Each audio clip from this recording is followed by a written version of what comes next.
Good evening. I'm John Wensky, Chairperson of the Shrewsbury School Committee, and welcome to our meeting for Wednesday, January 8th, 2025. Sorry, you're changed.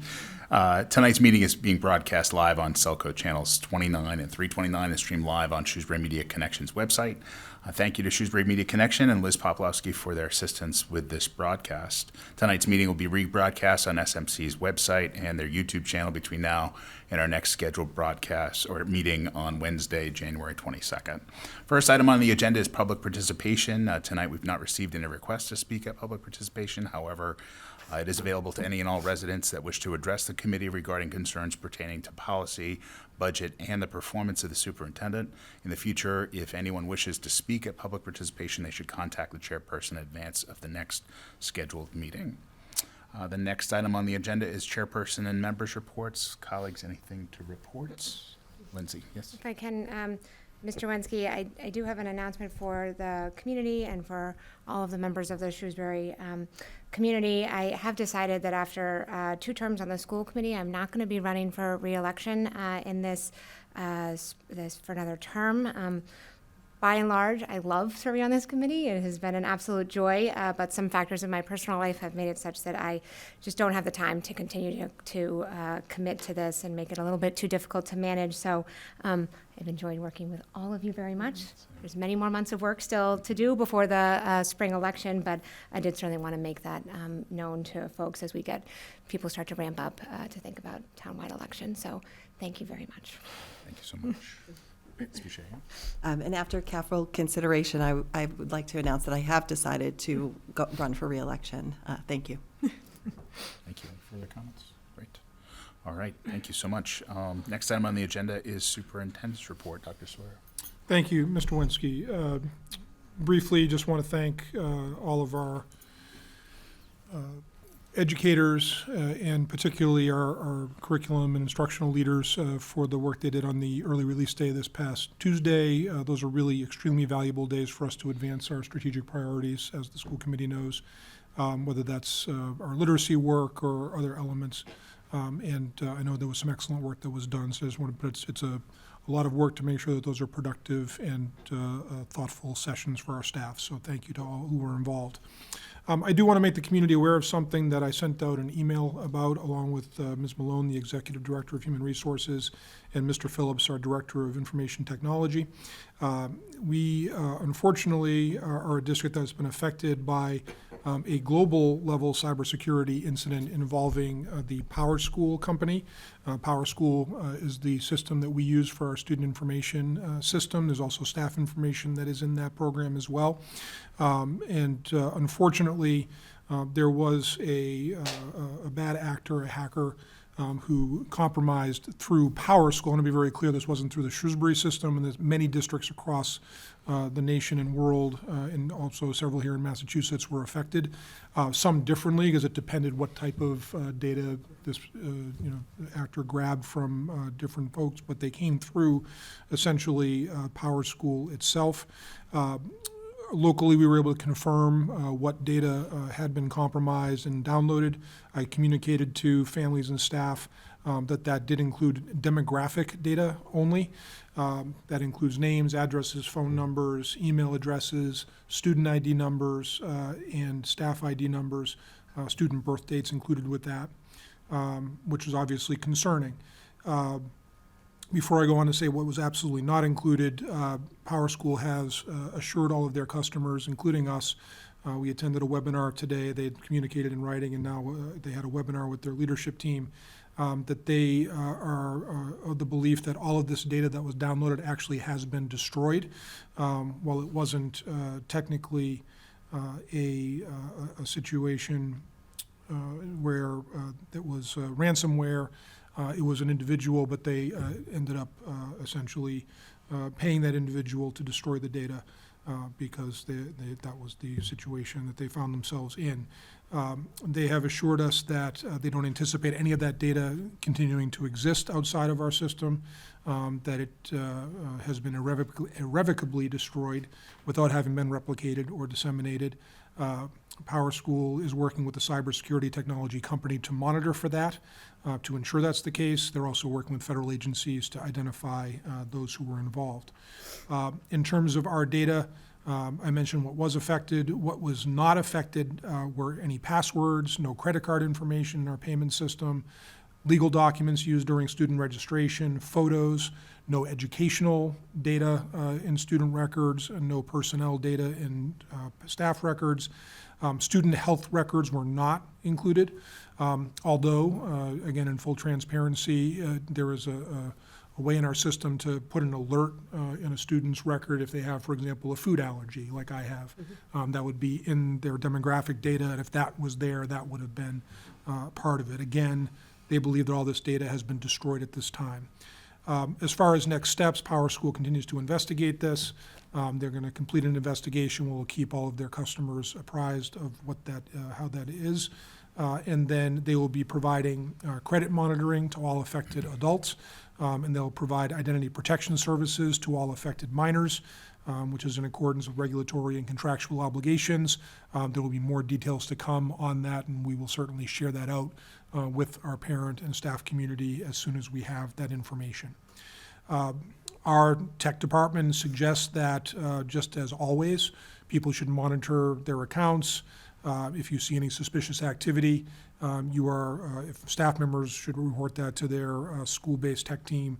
For parents and caregivers, they can send it to an email that was included in the email that was sent to them to make us aware. As always, be cautious of phishing attempts. If you have an unexpected email or phone call requesting personal information or school information, be wary of that. And certainly you can always call us directly to find out if any requests are being made for information. This is obviously deeply concerning to us. We work really hard around cybersecurity. School committee was very supportive last year of allowing us to add some additional resources.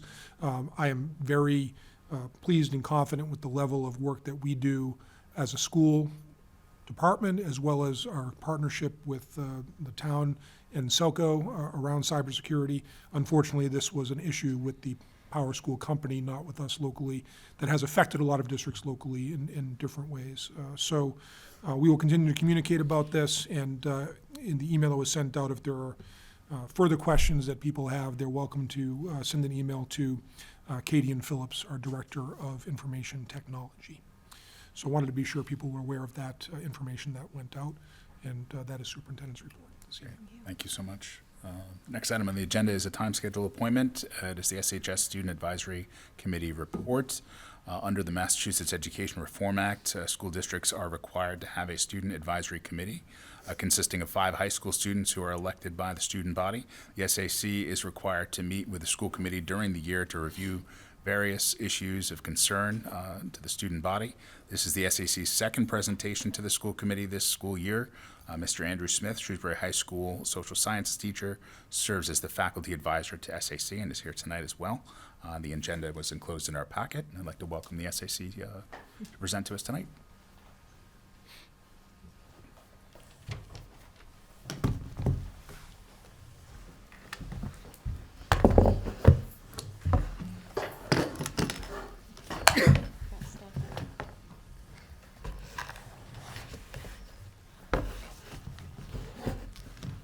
Hello, good evening. My name is Caroline Strickland, and I'm honored to serve as the chairperson for the Shrewsbury High School Student Advisory Committee during the 2024 to 2025 school year. Thank you for having us here tonight. My fellow members will introduce themselves. I'm Noah Chonk. I'm Emmanuel Yu. I'm Gayatri Iyer. I'm Calvin Sango. We will start with a section titled Student Life. Throughout the year, various programs provide opportunities for students to learn about life after high school. The student body has also expressed discontent with certain material circumstances which school leaders and administration are working to solve. As we approach the second semester, most seniors are finished with their college applications and beginning to receive decisions from schools. While some of us already know where we'll be going next year, the majority are still waiting for regular decision outcomes in the next months. At this point in the year, freshmen have learned to navigate the school and how to balance their schoolwork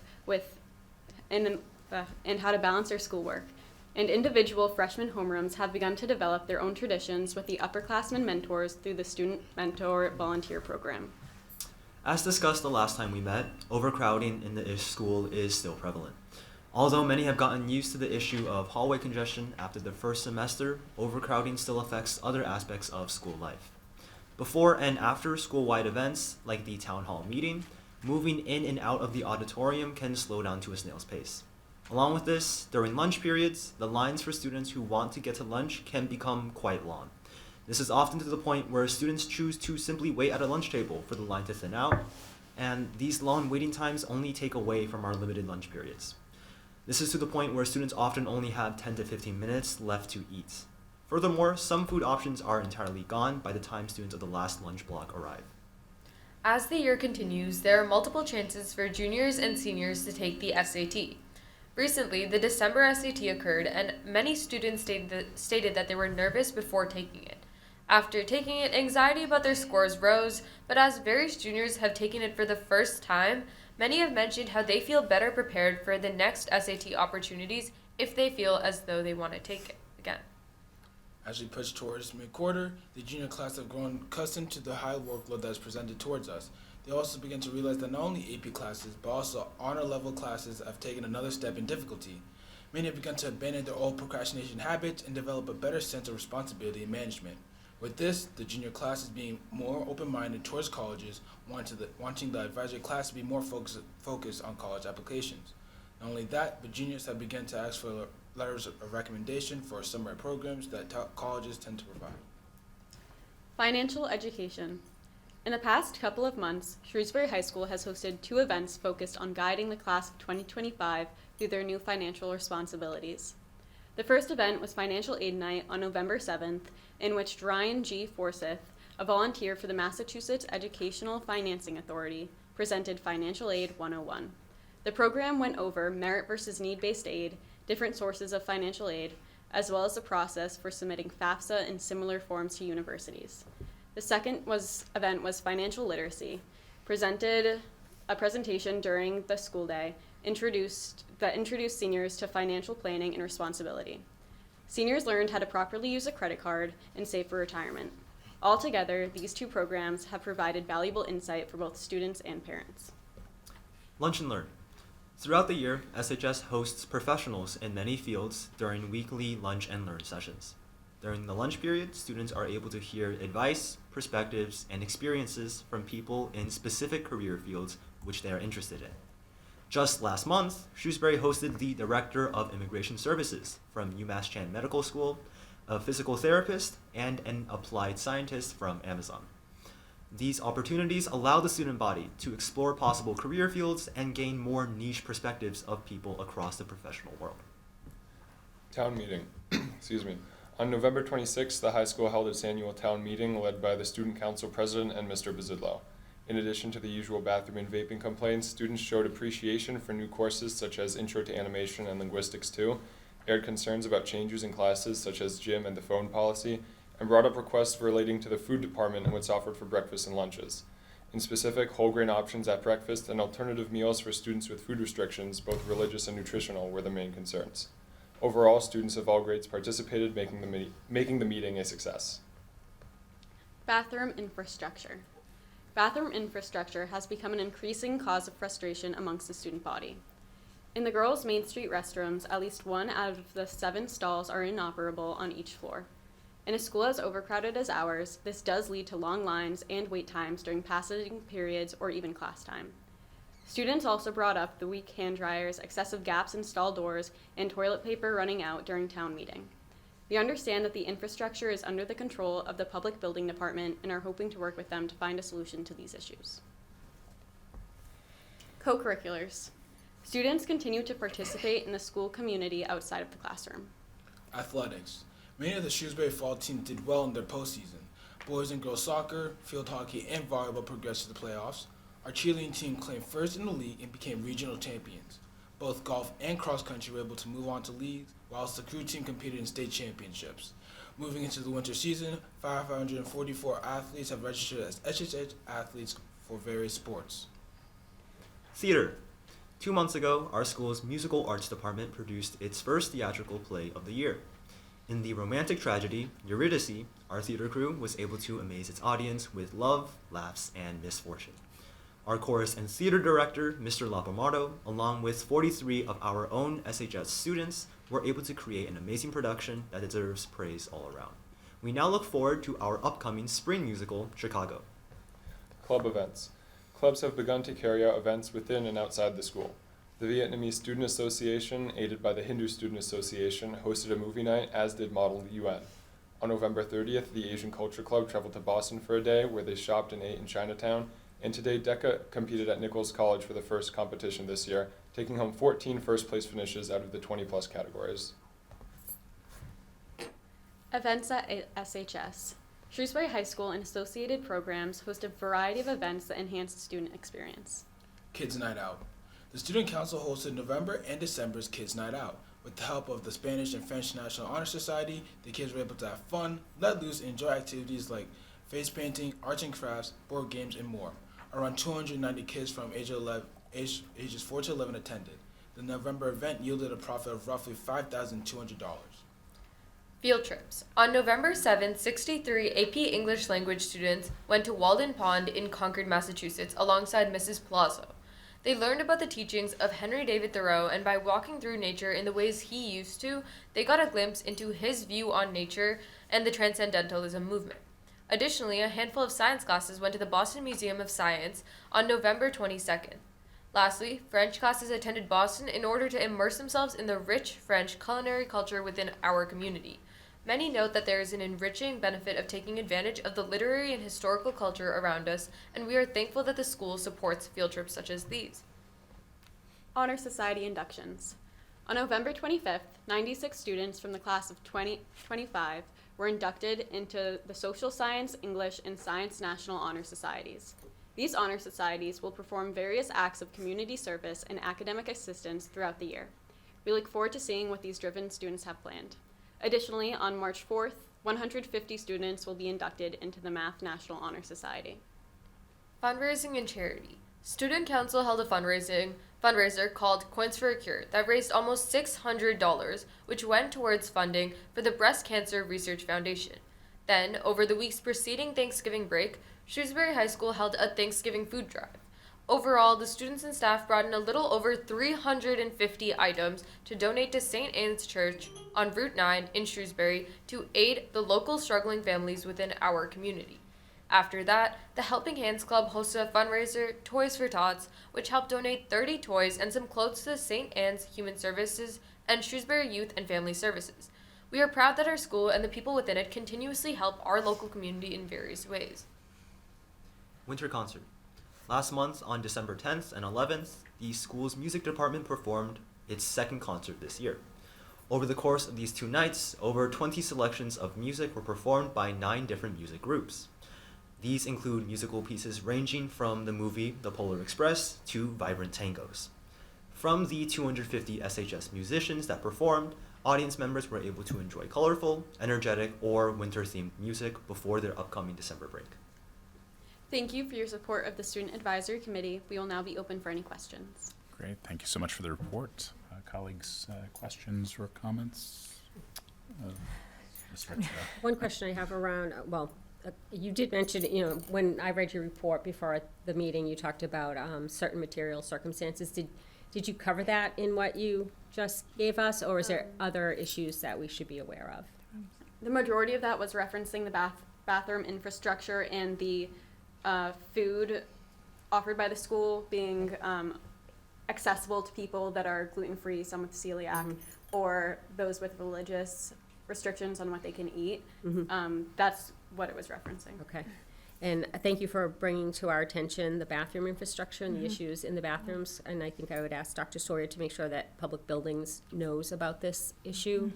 I mean, it's the first time I have heard of it. And again, my children are long gone, but we shouldn't be having these types of issues at the high school. I know there's a lot of kids, there's a lot of people using these facilities, but we want to make sure that they're safe in the condition that they should be for all students. So thank you for bringing us to our attention.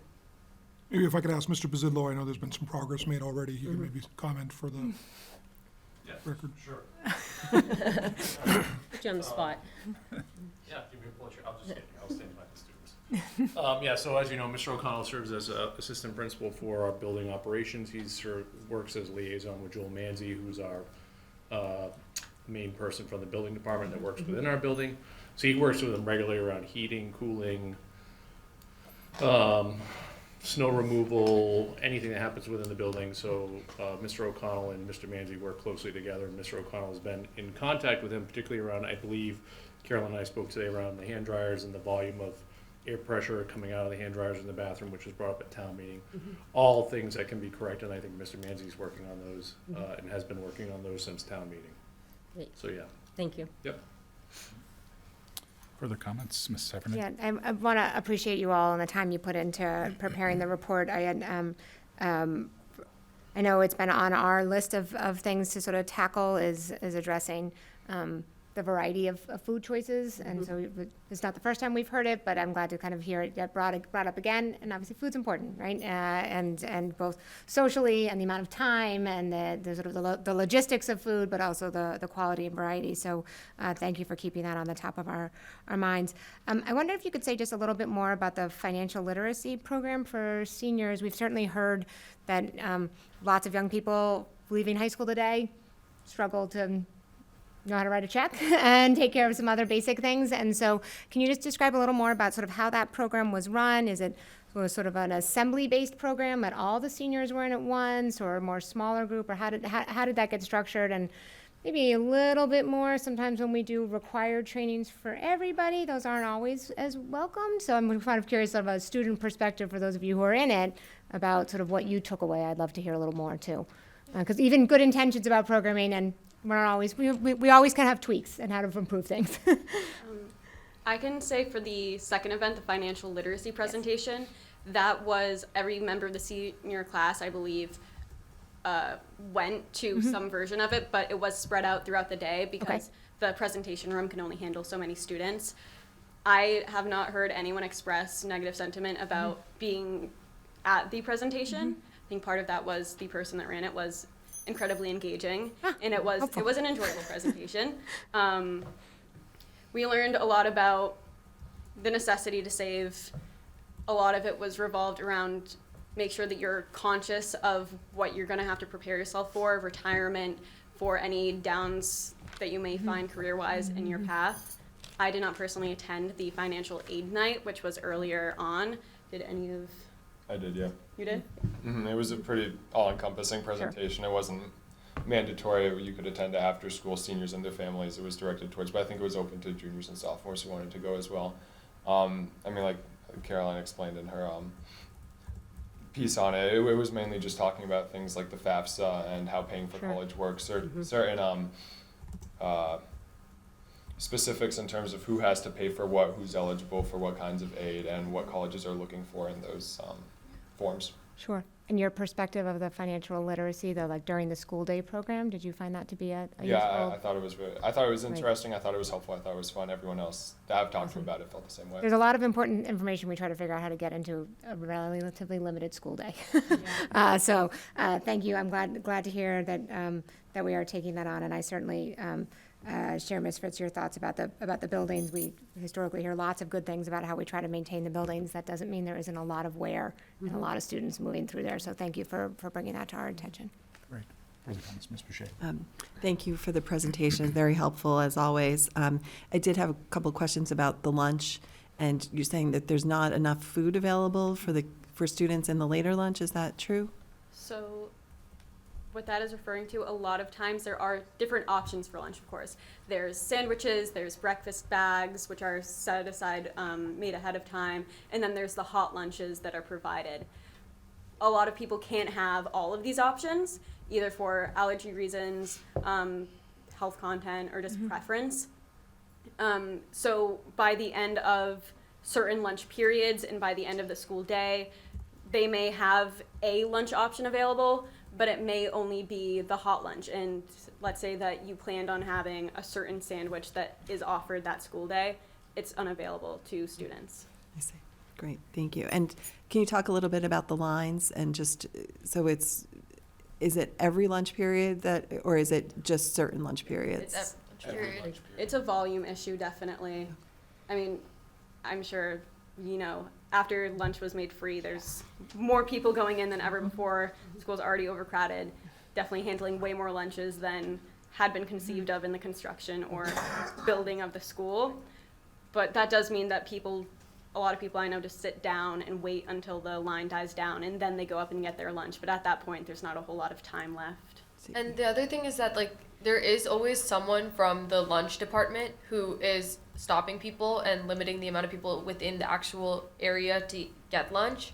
And so there's a line that always forms outside of that area to get lunch, and they only let, like, say 30 people in at once, and there is a quarter of the entire school within each lunch, like 500 people, and they're letting 30 people in every single time. To avoid congestion, but Yeah. sometimes. And that just causes this really long line that seems really intimidating to students, and so they just don't want to go into that line and have to wait there for a long time, and that's why they stay out of it and then join later on, because at that point there's not much to like block them, and so they can just walk straight in, get whatever they need, and go. Thank you, very helpful. Other comments? Yeah, but I think, and I wonder for all the students too, just to know that part of our package around MSBA and the school expansion did involve looking at sort of the lunch and food service. We recognize free lunches has a huge change, right? And the size of the school. So you have two pressing points on what that school was sort of designed for and what we thought lunches would look like. And so, well, that's many years away, and you will all be gone. For folks to know, like, that I think is a piece that we can address as we look in that sort of the design and through that feasibility process. I want to say, Dr. Sawyer, that I'm saying that correctly, though, that lunch component, or that food services sort of space, is one of the things that we Yeah. entered in as part of the package. And if, ultimately the town meeting approves moving forward with the feasibility Yes. study, that will be, MSBA requires you to go through everything, I would say from soup to nuts, to stay on the theme of they really require you to do a very. Allergies, Dr. Sawyer, Exactly. allergies. No I've nuts. got one. It's a legume, though, not a nut, technically. But in terms of the, we'll be required to look at, if MSBA partners with us on a high school expansion project, they want to be sure that they're investing their dollars in something that's going to make sure it's responsive to the true number of students and the conditions. And I think that, what the points the students are making is that it's not only about the fact that it was built, for only so many students in the first place, many fewer than number who are actually there, but the volume of lunches is just tremendous. And I know that our students appreciate that our food services workers do a tremendous job trying to respond to this level of demand. They can't provide food in the same way they did before that program changed. And I know that Mr. Girardi reminded me in our meeting the other day that part of our strategic work is we're looking to bring a consultant on in this winter. I think February is the target, to actually look at food choices, food offerings, everything from cultural to religious to allergies to all the kinds of things to make our food program as responsive as we can and as high quality as we can, given all the different parameters that we have to follow, because it's a heavily regulated program by the federal government and state government, and it's also a ton of demand. So that's something where we've been adjusting to, but we want to do the best job we can as possible. So continuing to get feedback on what the pain points are is really helpful to us as we do that work. And certainly student voice will be part of that work when a consultant comes on board to take a look, along with our leadership of the food services department, in terms of Ms. Nichols and her team. So we appreciate that feedback. Definitely. I want to thank you all for the presentation, the preparation, the level of detail, the transparency, everything that you present to us on every meeting. It's very important to this board to hear from you and to hear the voice of the students. So thank you so much for the work on that. Any further comments? Just a couple of quick things. I did want to mention the presenter around financial literacy is a gentleman named Eric Smith. He's known as the financial literacy coach. He's actually has a national profile. He's worked not only with high schools, but with college athletes, NFL players. My understanding, he was quite engaging. I do want to thank Shrewsbury Federal Credit Union, and in particular Mr. Michael Hale, because they sponsored him coming and speaking and presenting to the senior class, and they've been a terrific partner with us about that. We have another great partner, Central One Federal Credit Union, that has continued to offer a program, a multi-day program in the spring for the senior class on financial literacy that gets a little bit more in-depth, going through multiple sessions. We know it's an important topic. We've done some work over the years to introduce more of that. We have a course in our program of studies now that is an elective that students can also take. But I know recently there's been a couple of articles in the Boston Globe about financial literacy that and our former colleague, Dr. Dale McGee, who was previously on the school committee, was very interested in this topic. I know he reached out to the committee and to me to make us aware of that. And we'll need to continue to look in our 5-year strategic plan. I believe there's some language that can, certainly our previous one, but looking at, again, life skills and things that we can make our educational program as responsive as possible to students' needs. Just like with lunch where there's a volume of certain things that students want to take in terms of in time and things that we're mandated to make sure we're providing. And so without the school day and school year getting longer, and those of you who are seniors, that doesn't matter to you. Those who are not seniors, I'm not sure you want to have a longer school year next year or longer days. But, and again, those are all things that are multi-year planning pieces. But we have an awful lot stuffed into our education, and yet there are things we need to continue to look at. Like, are there things we should be doing differently as far as topics or providing so that students are leaving their high school experience with those kind of key skills and understandings. I also will mention, Mr. Zidler reminded me that since Shrewsbury High School was built and opened in 2002, several years into the school's existence, the serving area and the cafeteria was actually expanded because the student population had been growing even at that point. Without some major additions, it's hard to do anything different, but it's actually larger now than when it was originally built, believe it or not. So thankfully that happened at that point as well. But again, really appreciate all the feedback and information. And certainly, I know Mr. Zidlow, Mr. O'Connell, and Mr. Girardi are here this evening. We'll continue to work with our Public Buildings Department to make sure any infrastructure issues, particularly in the restrooms, are addressed as quickly as possible. So thank you. Thank you so much. Thank you. Appreciate it. Thank you. All right, the next item on our agenda is under curriculum. It is a report on proposed changes for the SHS program of studies. Each year, the high school leadership team makes recommendations for adjustments to the course offerings based on a variety of factors. Mr. Bazidlo and Shrewsbury High School staff will highlight these proposed changes for 2025-2026, which are articulated in our enclosed packet. After hearing questions and feedback from the committee, any necessary adjustments will be incorporated into the final draft of the proposed program of studies, which will be included in materials for the next meeting when the committee will be asked to vote to approve the document. So I'd just like to welcome Mr. Bazillo along with Maureen Monopoly, who's assistant principal at Shrewsbury High School, and Dr. Erica Pratt as well, who's our director of physical education, health, and family consumer services. Welcome. Thanks for having us. I'm trying to connect to the selectmen's room screen here. And of course, I knew this would happen. I have it circled. Here we go. Great. Thanks for having us tonight. And it gives me great pleasure to share the work that our directors have done along with Mrs. Monopoly around taking a thorough review of our program, which, as you know, is probably about 100 pages long. We meet with each individual director. We look at the class size report and student enrollment requests from the previous year. We look forward in terms of what type of progressive programming we may want to propose to you. We try and adjust our programming based upon what students' feedback is relative to the courses. So we'll walk you through what we've done this fall, meeting with our directors and having those conversations to build out the schedule for the following year and work through our course selection process. Most importantly, and this will happen, I think, we're meeting tomorrow about this, Dr. Sawyer, myself, and Mrs. Monopoly, and I believe Mrs. Clowder will meet and talk about the new MCAS requirement as a result of the ballot initiative in the fall and the change that we've had by eliminating the competency determination through ballot, I think it was ballot 2, right, that measure, which eliminated the students' need to pass MCAS in order to receive a competency determination from the state. So I've taken the language here that came from a state advisory on November 6th that came out early.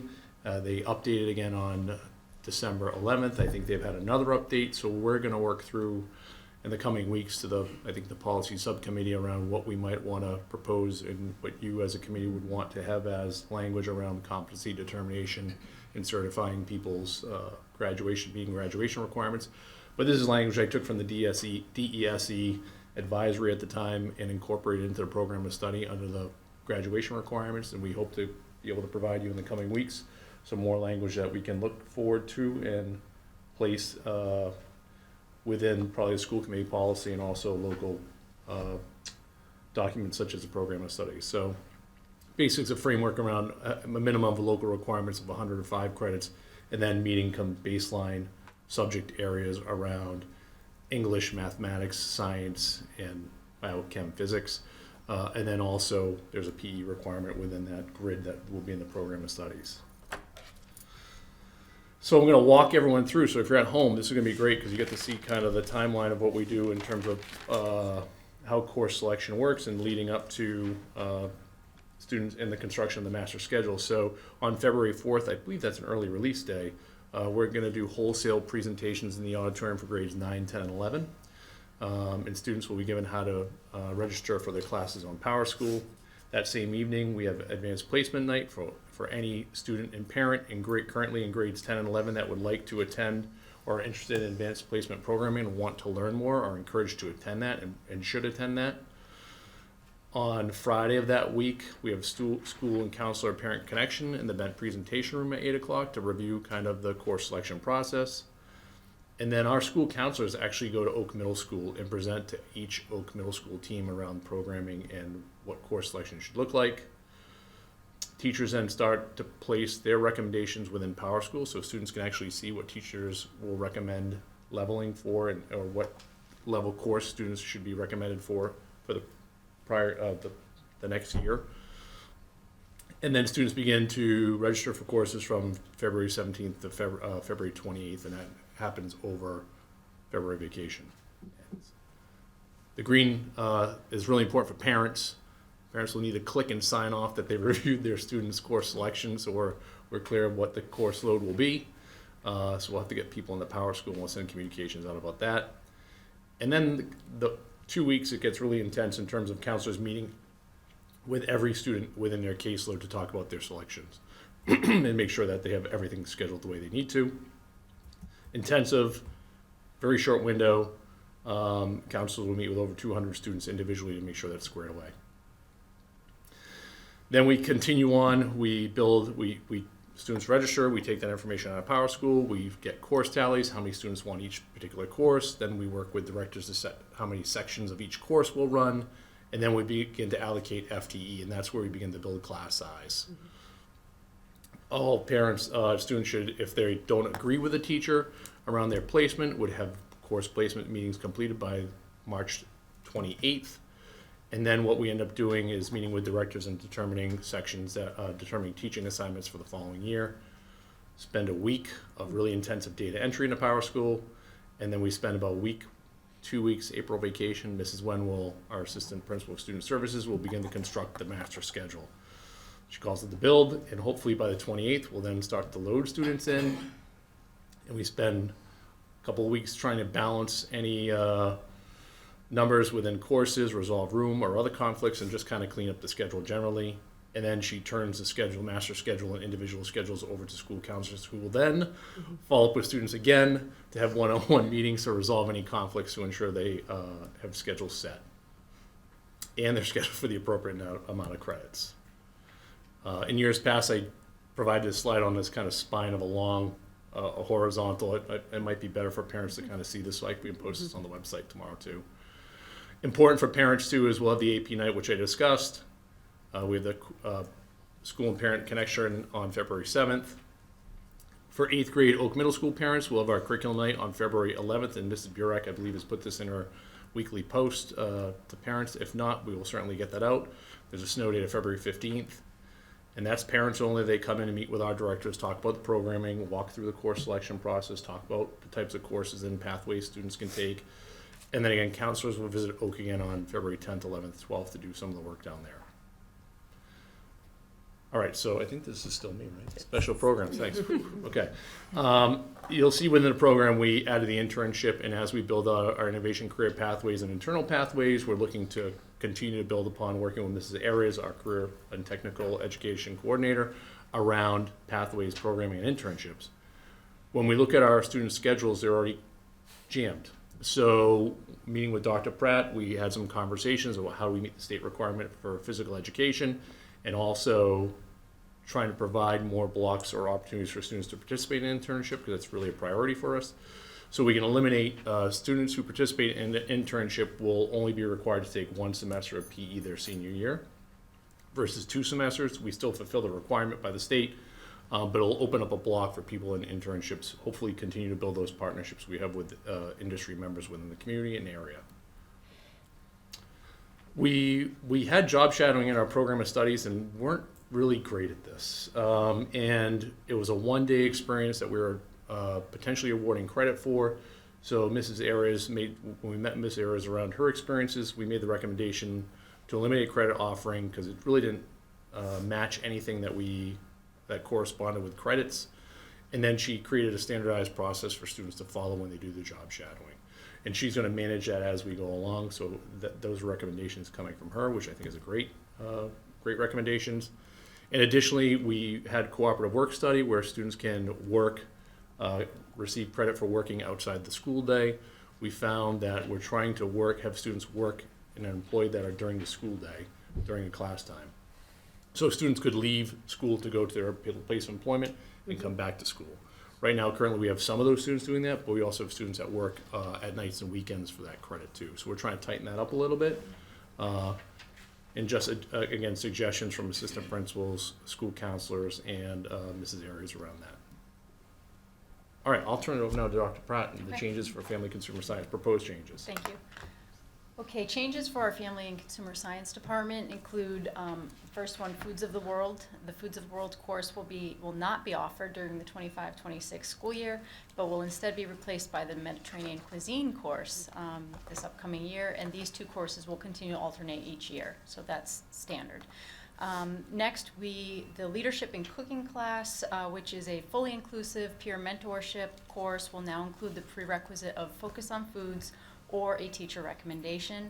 This change has been made in order to ensure that the leadership students have acquired knowledge and skills of kitchen safety and general cooking skills from previous classes in the Family and Consumer Science program in order to assist other students. Next, a new and exciting addition to the Family and Consumer Sciences program is the Advanced Early Childhood Education course. This course is designed to be an extension of the existing Early Childhood Education course and is intended to prepare students with skills and abilities to instruct in early childhood settings. Additionally, this course is part of the Child Care and Child Development Pathway that provides opportunities to students interested in careers related but not limited to child care workers, preschool teachers, or child care center directors. This course provides students opportunities to apply skills and knowledge of the principles of early childhood education in a practical setting, and students will focus on developing lesson plans and creating learning opportunities for early elementary age students in preschool or extended day and enrichment programs. And that's all for Family Consumer Science. Next section is Health and Physical Education. We have changes to the language of the Foundations of Physical Education course, and we changed that to Leadership in Physical Education.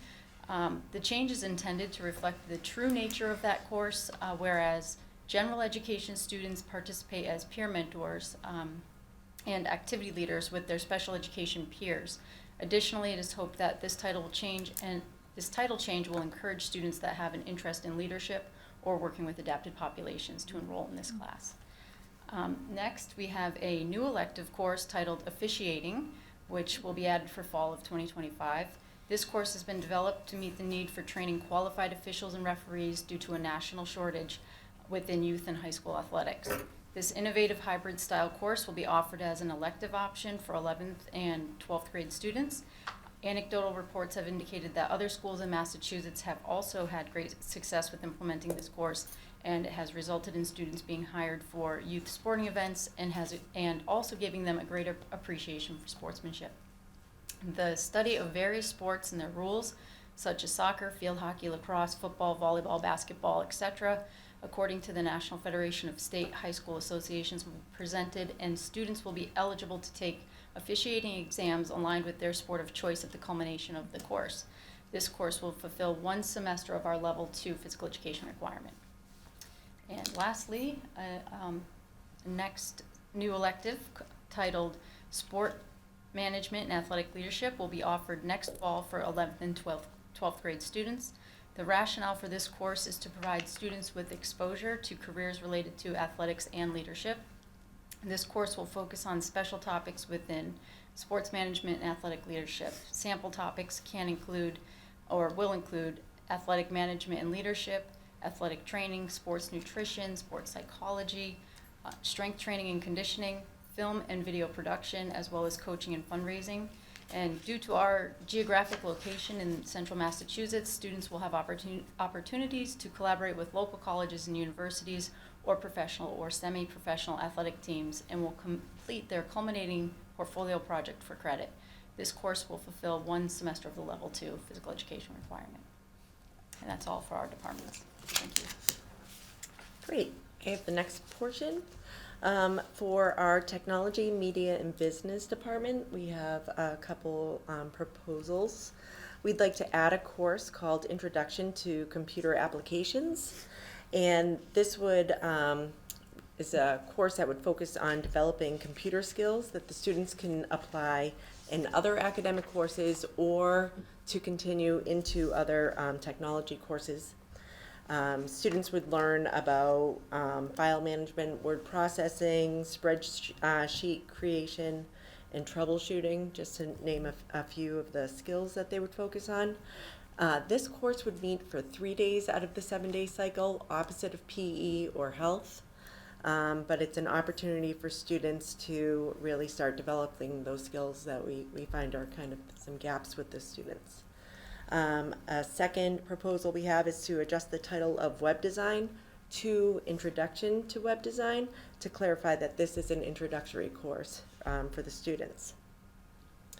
In our performing arts department, we have several changes that we'd like to propose. Voice and acting in theater arts 2 will not be offered in the 2025-2026 school year. Instead, theatrical design will be offered.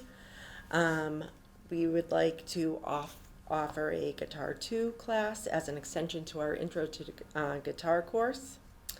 A couple courses will not be offered due to low enrollment, and those include guitar ensemble and songwriting.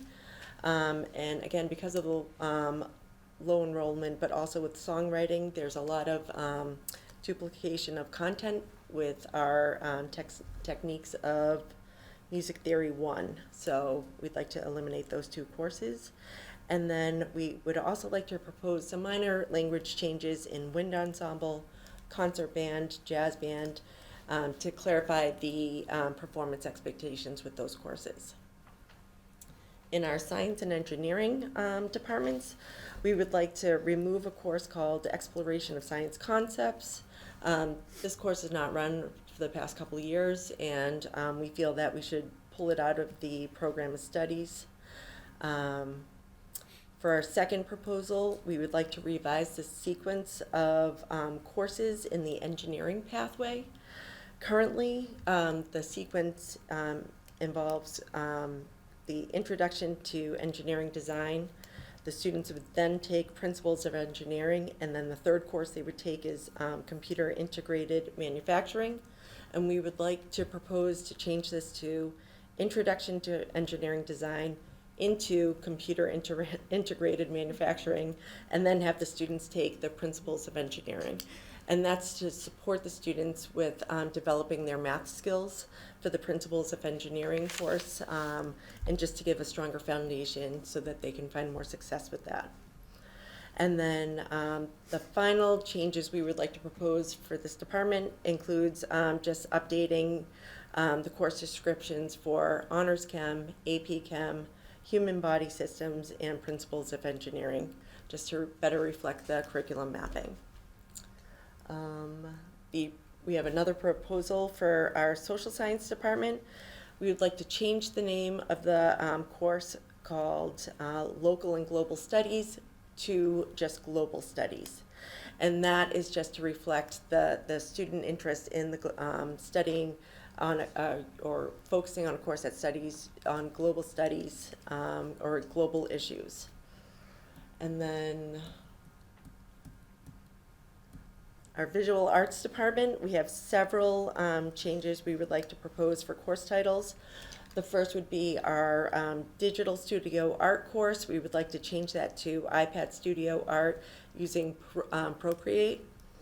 The second course title we would like to change is Digital Art and Design to Introduction to Photoshop and Graphic Design. And then we would also like to change the course title of Sculpture and Installation to Sculpture and 3D Design. And then the final change we propose is to add an honors level for Ceramics 2 and Ceramics 3 for those students. Yeah, we've seen, and just if you don't mind, Mr. No, Monopoly, that's fine. we've seen a shift in terms of like, how do we communicate the content within the visual arts program to people who have very short attention spans and want to see what's in that title and what they're going to quote unquote do, right? So part of this is working with Mrs. LeBlanc around how do we kind of communicate to students like we're going to be doing, these are the skills that we're using iPad Studio, using Art Procreate for Digital Art Studio, because we have to actually read the course description and get through that. We like our students to do that. Not everyone does that. So we try to put the work within that. What's interesting too around the second course change title around digital art and design to introduction to Photoshop and graphic design, we're potentially looking at building out internships, potentially around graphic design and advertising. So there is this mindset when we're looking at all these courses of what potential opportunities we have for internship or providing students some career exploration or experience prior to leaving the high school in a field that they may have some interest or would never be exposed to if they didn't have that. So those are some of the changes within that, some of the rationale behind the visual arts changes. And the final, I'll take the final change, proposed changes around world language is to add an honors level to our linguistics strand. There's been a demand for that, and Mr. Almeida has heard from students that that would be benefit them or might attract more students, so we'd like to put that in the program and then see what we have for enrollment. So we're happy to answer any questions you may have. Thanks for your time. Great. Thanks for the report. Colleagues, questions, comments, Mr. Riefenborn? Thank you for your report. I have one question when it comes to when students are picking their courses, especially our 8th graders that are moving over to the high school. Are they following the same timeline in terms of you have an 8th grader that decides they want to take a certain math class, parent says, yep, I agree with that. It might change based off of what they were recommended for. Are those students meeting with high school counselors to go over like changes to their schedule, or are we doing that at Oak with the Oak counselors? Yeah, so typically what we found was we tried to make this a little easier for the folks at Oak, right? We know the program, so that's why we made an adjustment. Mrs. Flynn, our Director of School Counseling, recommended we make an adjustment to send our counselors down to explain each team kind of what the course selection process would look like. And then they work, department directors work with individual teachers in the leadership team at Oak to articulate what the levels would be and how recommendations work. So the short answer is once students make those recommendations, and it's a little bit later, right? So their process happens a little bit later than ours in terms of course selection, all that. But those recommendations are pretty solid as we start to build a schedule. There might be some adjustments, but the Oak teachers are pretty they're pretty spot on in terms of their recommendation. We may have some variation here or there, but generally they've been really good at understanding what the expectations are and the skills needed or required to meet the standards at the high school. So we've had some, I'd say a lot of success with that, but there's been outliers when we had to make adjustments either late in the year or when students enroll and we find out they're actually more advanced, we have to advance students, or someone's been in an advanced course and we have to kind of bring it back because they haven't met the standard. So we make those adjustments. So truly though, a handful of kids each year. Ms. Boucher? Thank you very much for the report. I think the timeline that you set forth is extremely helpful, especially to families watching. Couple questions. The first one about the new gym requirement being, alleviated so that students can pursue an internship opportunity in 12th grade. Is that only for students that are in Pathways programming, or is that for any 12th grader? Yeah, so priority for internships are given to Pathway students first. And then if we have bandwidth and space to do that, then we'll certainly fill those out with students who might want to pursue an interest. But definitely priority for pathways, and then students in grade 12 who might want to take an intern or look for an internship or might have an idea of what they want to do. I think we really have to focus on having the school manage the internships too, and having articulated agreements with those people, those employers or the sites that we'll visit. But again, it's evolving still. So we have to see how we work through, but we won't have pathway students reach the internship level until I think next year would be the first pathway class through. So next year we would have the opportunity with some of our business partners to put seniors out of internships. I have another question. The other question I had was with regard to the computer applications class, and I know at a prior meeting, I think it was expressed that there was some space constraints around computer lab space, and whether I fully support the class. It sounds excellent and a great opportunity for kids to really explore some great computer skills that would be helpful not only in school but also in their futures, in career, college, et cetera. But do we have the space to offer that? Such Where? Such a good question. Yeah. We think we do, right? So we looked at preliminary numbers in terms of the challenge is building the schedule, finding out what the constraints are, and then seeing what student enrollment is and how much we can peel away from those computer labs. We originally started with 6 computer labs when the high school opened 20 odd years ago. We're down to 4. Of those 4, they're pretty much scheduled out every day with classes. When we looked a little bit more closely at potential classes we could move some classes out of computer labs that aren't necessarily computer-based classes. And given that proposal is a 3 out of 7 day course, we could probably get potentially 10 sections of that course, potentially. But we'd have to move the teacher from that, whatever room or computer lab that is, to a different place within the building, which we'd have to find out. And I know at the class size report, you look at all the blocks we have with red and yellow and green, they'd have to move to one of those green or yellow blocks within that framework, which could be anywhere in the building. It would be inconvenient, certainly, for the teacher. But we do have, I think we can squeeze some space out. Again, the next question is, what would student enrollment look like? And then we have to make decisions about how many sections we want to run based upon student requests and also offering the programming. Right now, we have 3.2 FTEs within that department, and that includes our Project Lead the Way Computer Science 1, Computer Science 2, Cyber Security, a number of other introduction to web design, in our business courses. So, I mean, there's not a lot of room for, we have to make decisions when student course requests come in and what we want to run. But we do have some space, but it's a puzzle. We'll have to figure it out. Thank you. What's happening there?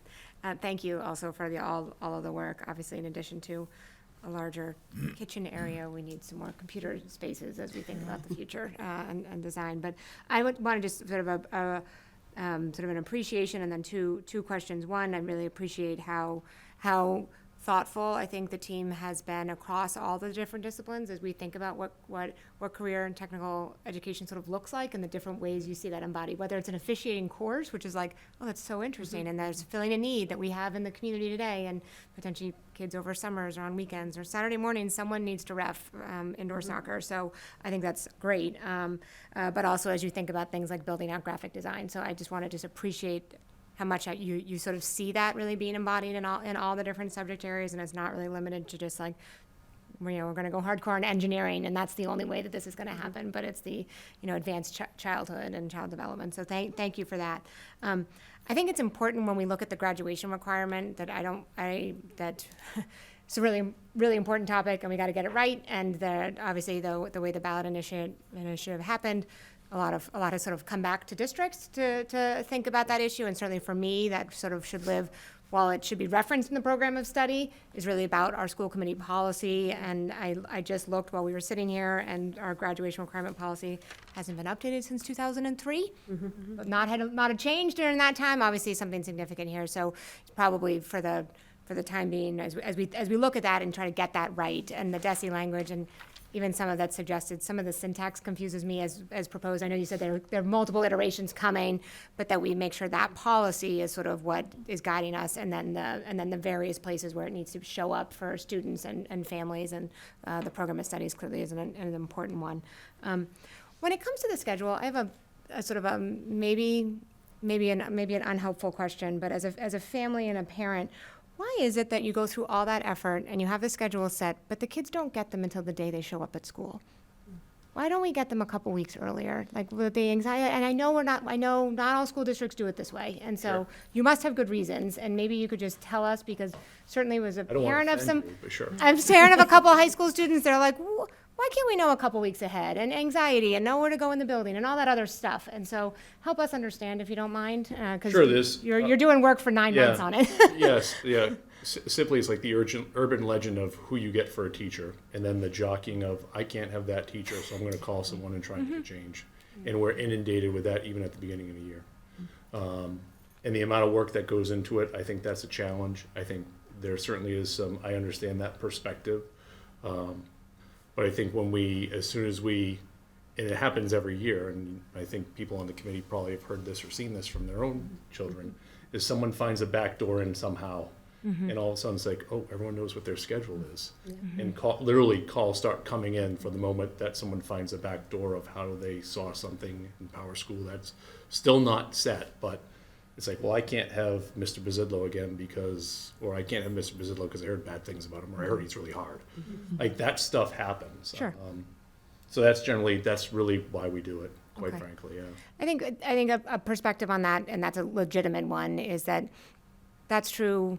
That's true as you start the first weeks of school, right? And the kids are doing it. That's true no matter when the courses come out, right? That people are going to have that feeling. And so, as we balance and think about sort of how to make sure kids feel comfortable and supported, is that the right balance for Evermore? And sort of I don't know that I don't have a right answer on that. I've got a couple kids who are like, why does it happen that way? And I couldn't give them a good explanation, other than I thought people probably complain a lot, and I get that, and that's the society that we live in, and then people think I want something different. But when we think and look at how other school districts do it, is it the right way for Evermore? Thank you for the answer. I appreciate it. Further comments, Ms. And Fritz? just, to follow on the MCAS piece, thank you for mentioning that, because I think people in the community don't really understand, that was a state competency, but we do have a local competency that we are expecting students to meet. And it is an important update to our policy that we make sure we know what it is, and that everyone else understands what it is as a graduation requirement. So thank you for mentioning that. I love the changes, the officiating, you're adding something that it kind of goes to the CTE. This is something a student can get this and be able to earn money officiating on the weekends. So thank you for doing that. My question is around the students and the needs, because we're looking at education's changing and courses are changing, how we're delivering them are changing. Are there courses that we're not able to add that students really want? Either we just don't have it's more around capacity. We just don't have room at the high school. Are you hearing from students that I would love to have more business courses or more, whatever in engineering? We just don't have the space. Are we limited with that? Sure, go ahead. No, I think so, and I think we know that when we do our sectioning meetings, and just the number of students who request their first request or their 3 alternative requests, we can see that the numbers are huge. I would say definitely in the business departments, there's a lot of interest in that. And the television courses are increasing again as well. So you can see that, I don't know, there's definitely the interest, increases or decreases. I don't know why every few years, but Yeah. I would definitely say the more offerings that we put out there, you can see that there's a greater interest, and then there's a decline in other classes just because the students will choose. Gravitate toward. Yes. Yeah, and I think I've heard from parents that, other districts are able to offer X, Y, or Z. Why don't we offer that? And I think we would love to offer as much as we could as education changes, but we just do not have the space to do that. Correct. Because the other, 4 courses, math, English, all that we have to offer, those are taking up a lot of the space already. So we don't have the ability to add all these things that are kind of trending and the new way to provide students with opportunities. So I think this, we keep hearing this same story over and over. It's a space issue, and we're not able to offer our students maybe things that local districts near us are offering. Yeah, it's a space issue, number one, for sure. That's probably the primary issue. I think the other thing is around staffing and keeping class size down, that balance between the two. Right now, I think our class size and we've seen this in the class size report, are really reasonable. I think we have really great class sizes as a result of the support of the committee and the town members who support the tax base. I think that's been very good. In order to offer more electives, you either have to have higher class size or you have to hire more staff. Right. So we have to figure out what we want to do as a community. I think when you asked about students, are students getting what they want? I think yes. We listened to student proposals. I think we heard loud and clear around the business program, which I know this is a few years back, Mrs. Fritz, about the number of students that go off to business school and have no business experience before, and they realize, I'm not sure I want to do this. Right. We owed it to the students in the community to address that prior to an investment in a college or university. So we continue to build that out, and also understanding the trend that providing students an opportunity to do something that isn't college, provide some skills and test the waters prior to that. I know Mr. Wensky, your daughter attended high school, and she's at Johnson Wales in culinary, and she had some experience at the high school that probably supported that. And that's good. It was a full Monty, no, but a taste of it to see what it's like was certainly helpful, I'm sure. And that's what we need to do and continue to build out for all students, whether they're going on to college or university or they're going to enter the workforce. And continue to build partnerships with people in the community that will hire our students, knowing that they have a quality education. Our students will be reliable, they'll show up on time, and be prepared to work and are articulate. So I think that's a product that, in terms of students' education, that we provide the community and our students, and we've had a lot of success with it, whether students enter the workforce or they go off to the military or college and career, or university rather. And thank you, because I think I've been doing this for a while, you're always creative in what the resources you have with either space or staff. You're always looking to make sure you're trending the way education is going, and it's a lot of work, so thank you for everything that you're doing. Yeah, thank you for the report, for the creativity and the thought that you put into this every year. I always enjoy going through it. I like how you've been able to weave in CTE within some of these changes, the internships and the flexibility around opening that up to more students, I think is great. I also like the leadership opportunities that you've opened up, obviously selfishly in the cooking space. As you mentioned, my daughter, I think, would have seized on that opportunity had it been available, but she did take advantage of, I think, pretty much every foods course, and that has led to a lot of her early success in college, which has been great to see. But, I think this gives them early exposure to see if this is something they want to expand on as a career, and maybe they find out maybe it's not for them, right? But they have the opportunity to experience either the internship, the job shadow, the leadership opportunities within a space that they think could be something that they want to pursue. So definitely appreciate all the work that goes into it. As was mentioned, certainly space constraints probably occupy your every day, right? Including how you build these proposed changes. You need to be somewhat of a magician to figure out how to add a course and where you're going to put it, and I really appreciate the work that goes into this. So thank you so much, Dr. Sawyer. Further comments? Thank you. I certainly echo all the kudos the school committee has passed along, and certainly all the questions and feedback we'll take under advisement. In terms of the making sure we provide a vibrant and varied course of studies beyond the core programming that every high school is required, of course, to provide, and communities would expect us to provide. There are a lot of different elements that different students can find something that they're really connected with. Sometimes that can turn into a future course of study for them beyond high school and even a profession. Sometimes they can turn into things they're interested in for hobbies or just elements of, whether it's continuing with music or theater or visual arts, photography, whatever it might be. There's so many different elements, and we're very proud of the range and the scope of the program of studies. And I know it's a lot of work, and I appreciate the high school leadership team's thinking around bringing good ideas forward. And absolutely, if we had more capacity, there would be ways to do even more. And hopefully over time, we'll be able to build that out. both literally and figuratively. Just briefly, because obviously we'll be coming back to this point, I want to make sure that there's clarity in terms of the graduation requirement piece.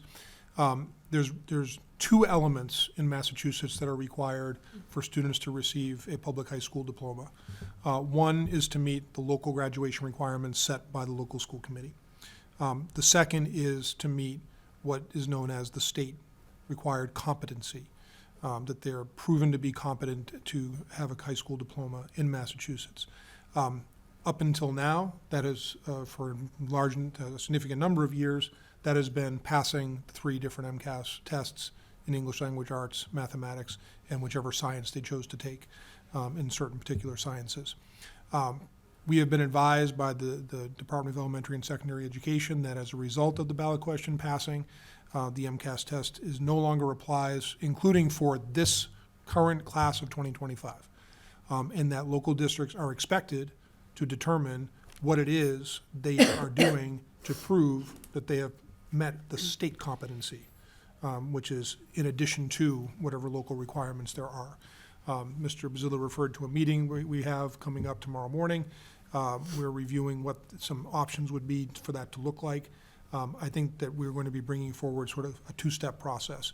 One would be something in the short term to be really clear and fair to the current seniors to make sure that it's clear what they have already, in the vast majority of cases, have already done, has met that competency, because it has to reflect the state frameworks.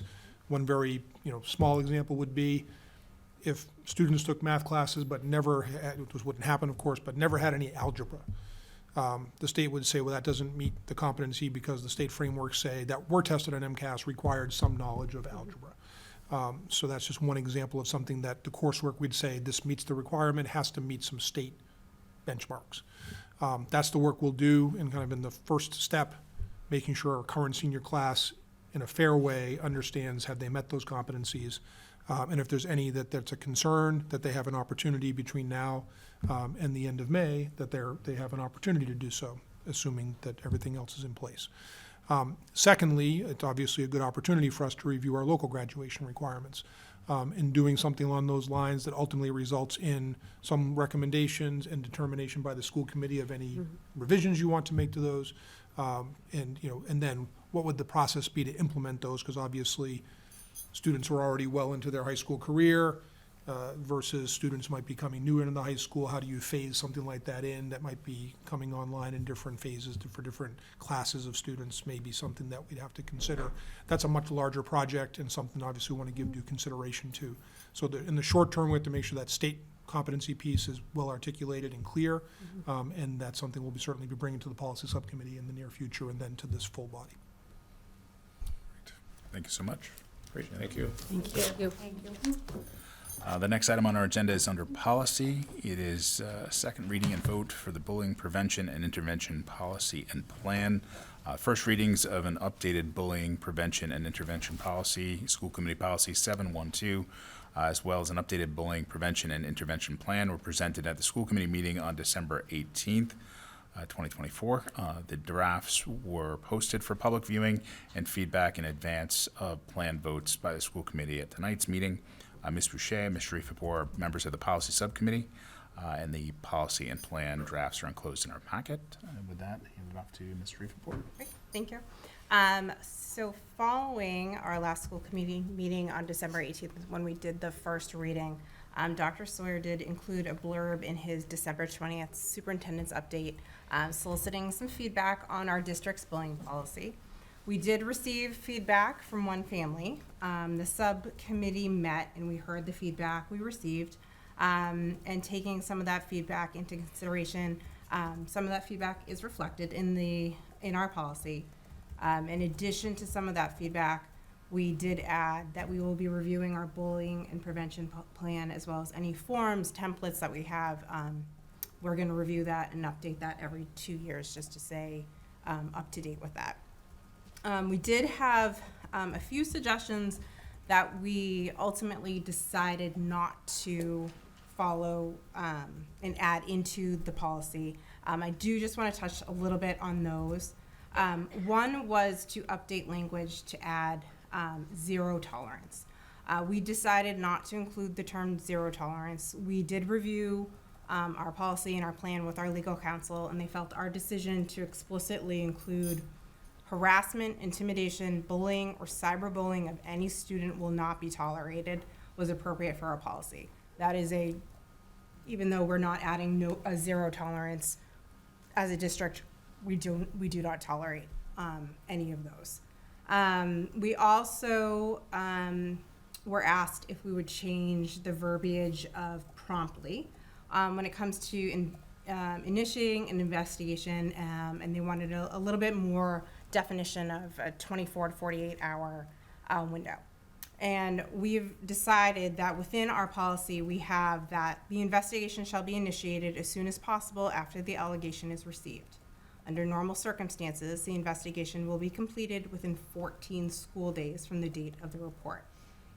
If extenuating or complex circumstances require a longer period to complete the investigation sufficiently in order to make a fair determination, the principal and assistant principal will communicate with the alleged target, alleged aggressor, and their parent/guardian. Our legal counsel has reviewed our policy and plan and agrees with what we have included. I do think it's worthwhile to say that I know that this is being done. It is worthwhile to repeat, but as a committee, we expect that when a concern is raised, whether it's at the high school, the middle school, the elementary schools, it's reported to the district, whatever it may be, that it's addressed as timely as possible under normal circumstances.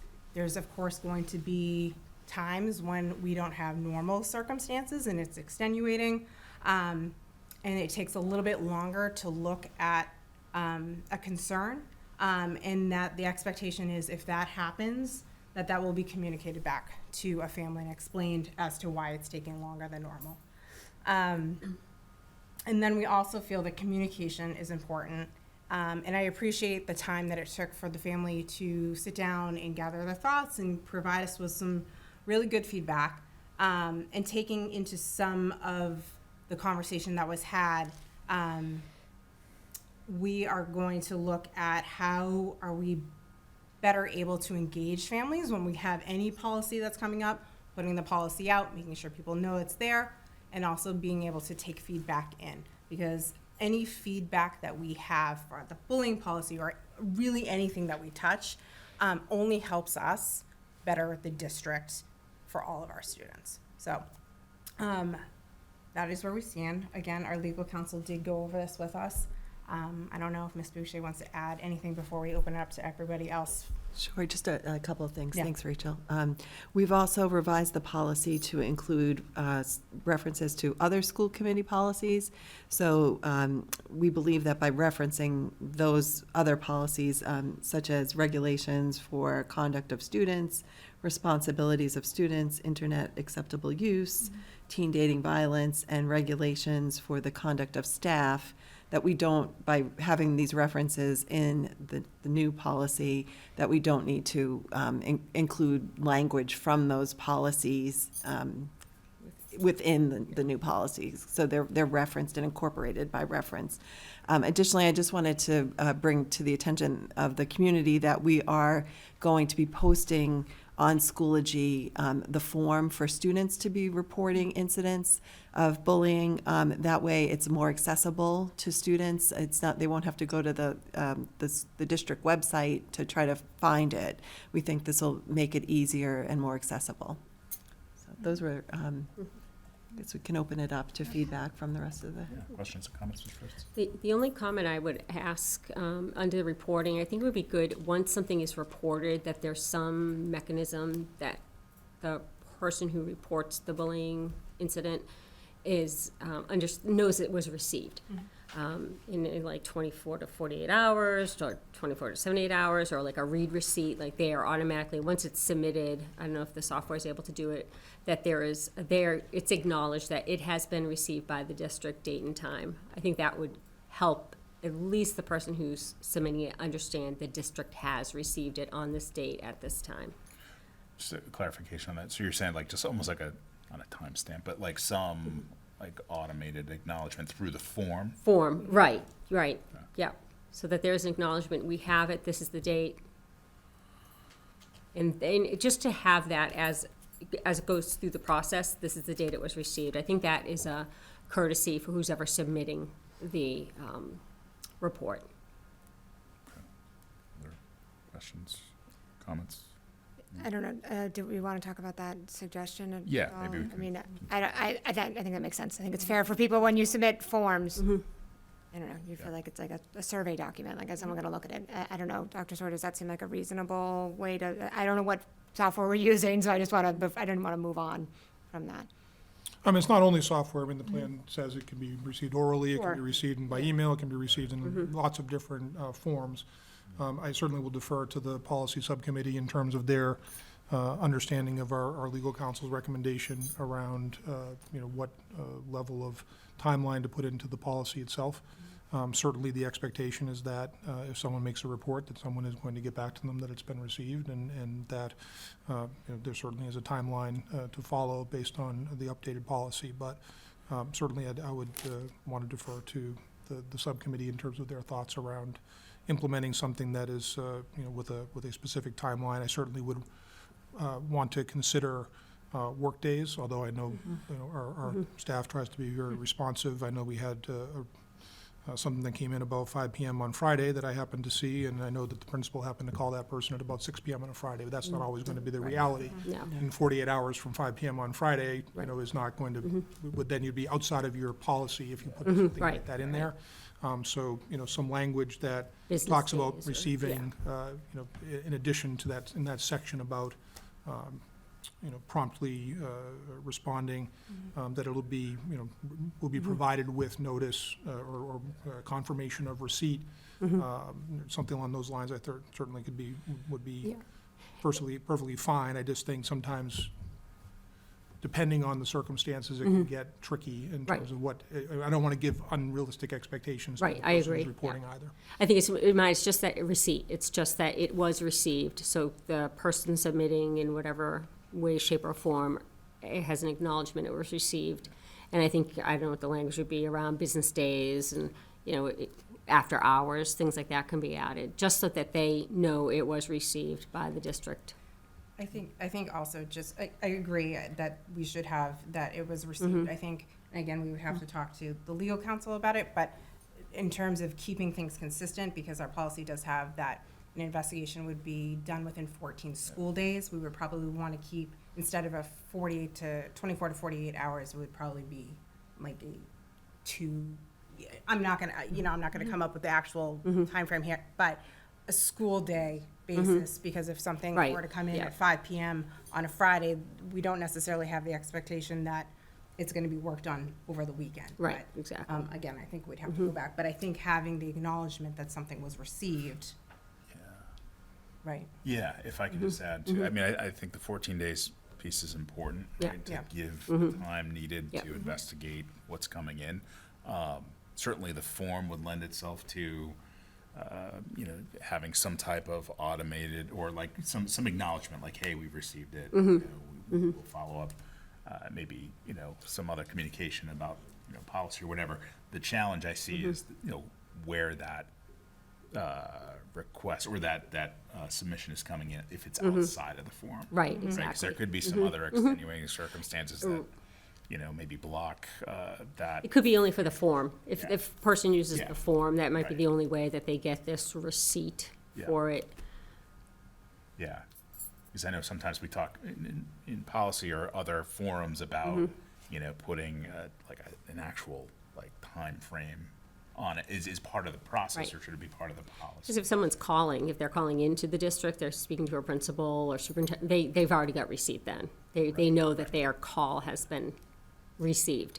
Right. So it's more around a written, or if it's an email form, or if it's the form itself, that's part of this policy. Yeah. Yeah, I'm not sure about putting a time frame on it. I think receipt, Yeah, just a just receipt. an acknowledgement of receipt, Yeah. I can see, but I don't know that I want to That makes sense. put a yeah. time frame on it. Yep. Yeah, I mean, I think if it's even something references, submitting through the form, this is what the expectation would be in terms of the, Yep, I'm fine with confirmation that. that it's been received. Yep. We're making sure that if we're doing that, if the form has that, and then yes, an email that we just say, yes, we've received it, but if it was a verbal, Mhm. there just needs to be consistency across the board, Yep. that, yep, documented, got it. Right. Yep. Right. May I propose just something for our consideration? It seems as though the incident reporting as a form to download comes up in the plan, but not the policy. Well, it's referenced many ways, that I think, and I'm gonna defer to my colleagues, please, but that it seems like it's on page 8 of 15 in the plan, if I have it correctly. And maybe there's a way, Ms. Fritz, to update, to have the policy sort of be voted on, but encourage that the plan could include something like this, because we're getting into something Right. specific Yeah, about timelines. exactly. The Yeah. type of, if you're reporting, obviously if somebody picks up the phone and calls the principal, that's one thing, or that a student says something to a staff person, that's gonna look and, you don't need a read receipt for a conversation, we don't think, but we might want to actually generate, this conversation happened, and we're looking into it, right? There might be some Right. reasons to also document that, so I'm wondering if maybe we want to, move forward with the policy as written and suggest an edit to the plan. Yeah. Might get into some of those details with a couple of sentences that, to your point, maybe we don't want to wordsmith right now. I also agree that because you could report in a lot of different ways at a lot of different times, we should acknowledge your receipt. And then there could be a couple ways that could happen. I think that might be a sensible way to, get to the concern I think you're trying to get at, Ms. Fritz, that people shouldn't feel as if something goes into the ether and in 14 days they hear. That's clearly not the intent here, and Right, folks are supposed to be right, engaged. exactly. But maybe we could make an edit to the plan. Yep. And that way would allow us, I think, Mr. Wentz, to just go forward and vote on the policy Policy tonight. itself. Yep. Absolutely. Okay. All right. Any further comments or questions on that approach? So we would do one vote tonight and then future meeting, once we've kind of Yep. gone through the, Could I just ask Yeah. Mr. Wensky, and Sure. just listening to the feedback, if you bear with me for one Sure. moment. If I'm understanding what I think people are agreeing, would like to see, and maybe it could be simple enough to do this evening, but and if it needs more time, that's fine. yeah, But in terms of, I think what I'm hearing is that the confirmation that it's been received is the key piece.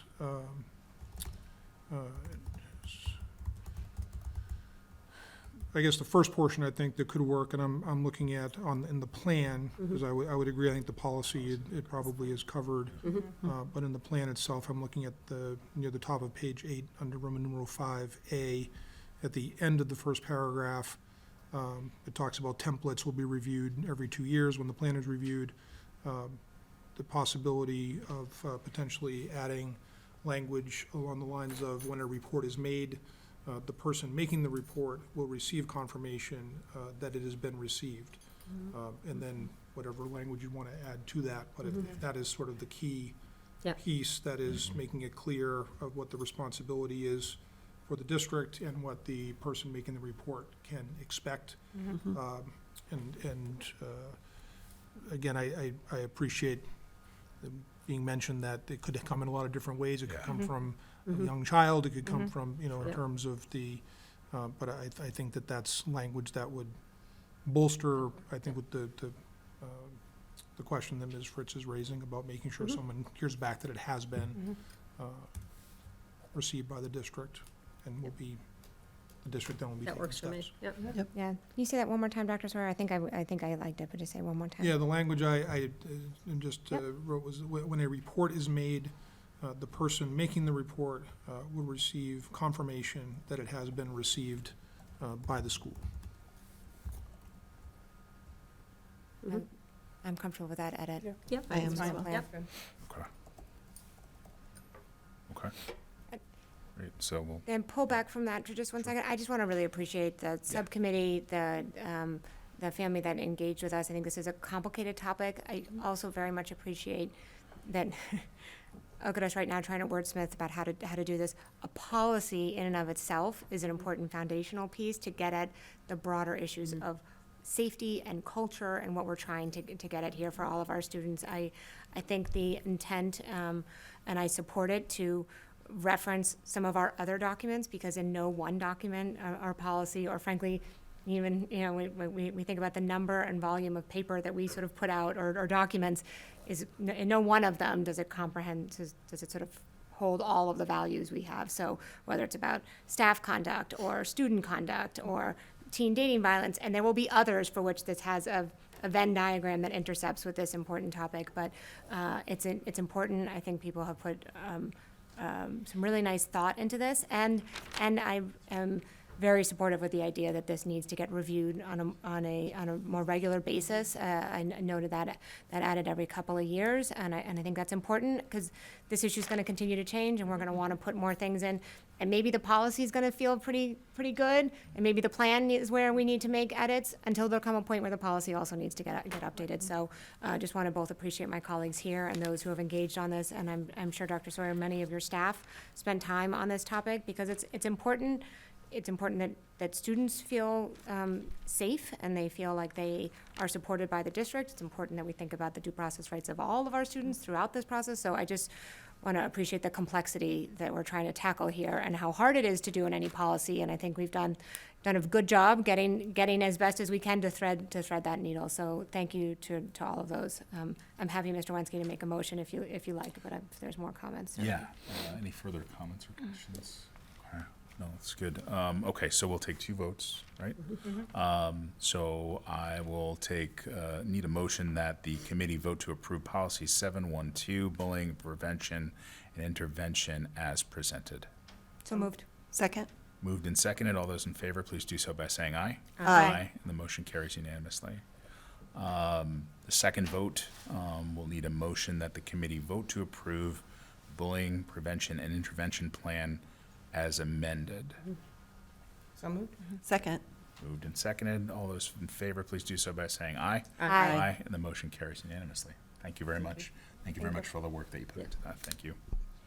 Mr. Wens, can I add Yeah, one more thing? absolutely. Thank you to the committee, thank you to the subcommittee, to Ms. Shreveport, Ms. Boucher, thank you for the conversation this evening. Within the next week, I plan to send 2 different communications. One is to our staff, as we always do when something's updated that they previously have had information on, to make sure they're aware of the final updated policy and updated plan and remind them of their responsibilities regarding preventing bullying and intervening where it may be either discovered or suspected, because it is, to certainly underscore the points made earlier, it's a critically important piece in terms of the safety and of our students and the culture and climate of our schools. I will also be sending a communication to families to make them aware of the final updated policy and plan, reminder how to report any concerns, emphasizing the importance of prevention and intervention. And I certainly am going to be specifically referencing, I know we talked about this when it was presented previously at the prior meeting, some updated language about different issues that didn't exist even when this law passed a number of years ago, particularly around artificial intelligence, deep fakes, issues that we certainly would want to prevent, issues that have been really difficult for a lot of school districts across the country in the last year plus. And work that we're continuing to do in different ways. I appreciate you've heard from our school, some of our school improvement plans, some of the work that our schools have been doing around student behavior, especially in prevention, specifics from the middle school, looking at issues around bullying, online behavior, both for students and for families. That will continue to be important. The education and prevention element is really key. And that's something we are, engaged in right now, also with the Artificial Intelligence Study Committee that we just launched recently, and there'll be a report for that later in the spring. But I'll also be sure when I meet with our leadership team to make sure that not only we'll ask parents to have a conversation with their students, but making sure that in the ways that are appropriate, our school leadership reminds students of the importance of speaking up and letting a trusted adult know if there's a concern. We know that healthy school cultures, that's really key. So that's another element that will be important. So I just wanted to mention that those communications will be going out in the near future. And again, I thank you all for your support, and particularly the policy subcommittee. So thank you. Great, thank you very much. All right, the next item on our agenda is under Finance and Operations. It's a report on fee and tuition rate comparisons. Mr. Girardi is here to present information regarding the fees related to busing, athletics, and music lessons. A report with a history of fee levels, current rates, and illustrations of potential future rates is enclosed. The slide deck is going to provide some comparable data from other districts regarding bus transportation and athletic fees from other districts, which is also enclosed in our packet. Floor is yours, Mr. Girardi. Thank you. We are deep into our planning for fiscal year 2026 school department budget as we're working through costs that are associated with the appropriated budget. We also look at revenue streams as well, and there are two categories of revenues that will impact our final recommendation to school committee and ultimately the vote by town meeting members in May. Two categories that we'll look at, or we'll look at one category tonight, but there's two categories of fees and tuitions. And for I think the public at large who might be watching, two important things to point out here are these two categories. One are fees and tuitions that provide partial funding, but do not cover the entire cost of services. And these include bus transportation fees, athletic fees, and preschool tuition. And then we do have fees and tuitions that cover the entire cost of the service, since they're auxiliary services provided by the school department for the convenience of students and families. And these include extended school care tuition and music lesson fees. This evening we will focus primarily on the fee categories, which are bus transportation, athletics, and music lessons. So we will begin with the bus transportation fee. This chart here shows that a 10-year history of bus fees, where we currently our current bus fee is at $320 per fee, with a $960 family cap for the current fiscal year. And you can see the historicals going back to fiscal year 2016. We last adjusted our fees to begin the fiscal year 2022 year, and we've been at $320 since. And you can see that our total fiscal year 25 budgeted revenue is $770,000,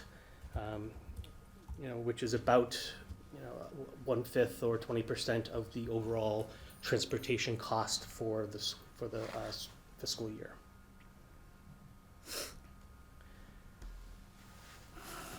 So we'd like to take a look at what our surrounding Assabet Valley collaborative communities are doing.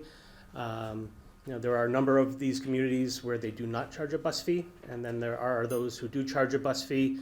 We're currently the highest bus fee amongst our Assabet Valley collaborative at $320.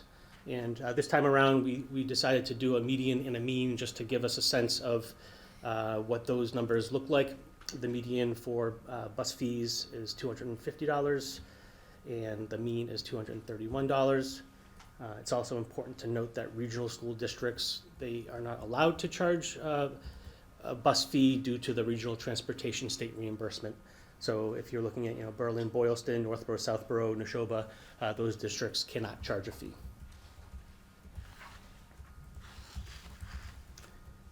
And this slide here is just an exercise at showing some impact on bus transportation fees if we were to increase fees to generate more revenue, or if we were to decrease a fee to come into, say, more in line with what the Assabet Valley group would be.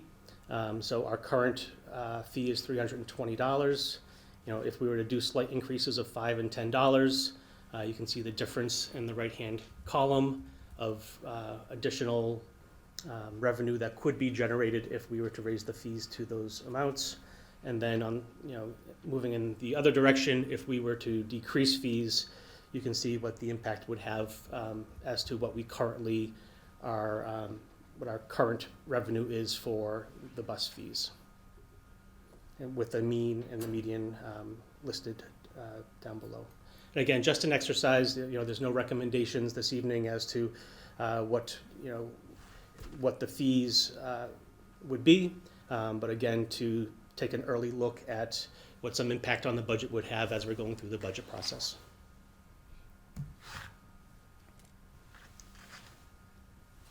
So the next category we'll look at is the athletic fee. Our high school athletics has a $325 fee per sport. And there's a $975 family cap for high school athletics. And you can see the 10-year historicals here with the last adjustment made for the fiscal year 2023 year. Also important to note is that there's, out of the $975 family cap, we do have students that are eligible for free and reduced lunch that has an adjusted cap of $50 per sport with a $150 family cap. And then Oak Athletics, we introduced the Oak Athletic fee in fiscal year 2021, and that fee has remained at $100 since the inception of that program, with a $300 family cap and $15 per sport, $45 cap per family for students who are eligible for free or reduced lunch. The total budgeted revenue is $395,000. For high school athletics, that represents about 33% of the total athletic program cost. For the middle school, it's 23% of the total cost. So these are the towns in our Mid-Watch League, and again, just to show where Shrewsbury falls within the the cost structure of our per sport fee and how it relates to our Mid-Watch league. Again, these are our best effort numbers for the per sport fee because they can adjust based on different models that the schools offer, depending on family caps, depending on how many sports a student will play, depending on what sport a student plays. There are different costs, but this is our best effort at kind of indicating what a per sport fee would be for each of these different communities. And again, at the bottom, you'll see the median and the mean. The median at $250, the mean at $243, and those are for communities that charge a fee. So it does not factor in districts that do not have an athletic fee.